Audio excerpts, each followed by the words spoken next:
A good day to you. I'm praying for nothing but the best. I'm believing God is blessing us in abundance in every area of our lives.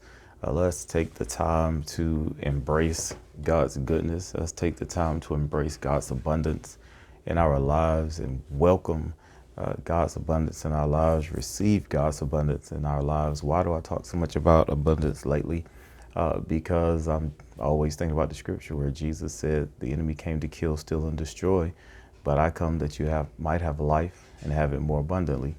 I choose not to allow the enemy to kill, steal, and destroy. I choose to accept the life and the more abundant life that Jesus Christ came that I might have. And so I believe in God's abundance. I believe in God doing exceeding abundantly above all that we can ask or think. I believe all of the great scriptures in the Bible about God pouring out into his people. I believe that God opens up the windows of heaven to the givers and pour out a blessing that they don't have room enough to receive. I believe all of these things.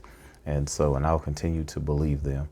And so today, what I want to talk about is our attitude in approaching God's abundance and approaching our belief rather in God's abundance and maintaining a positive attitude, especially when things are not going our way, especially when things are not working out the way that we thought they was going to work out, even more importantly, is that when we anticipate God to do one thing and expect God to do one thing, and it turns out being something else, what does that do to you mentally? It should not cause your faith to waver one iota. It should not cause you to stop trusting and believing in God.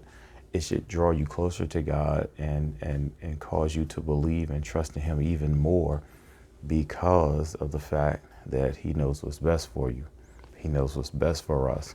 And some of the things that we ask for could end up being detrimental down the road if God gave us everything that we asked for, not knowing what the repercussions was going to be, not knowing what the consequences was going to be later on.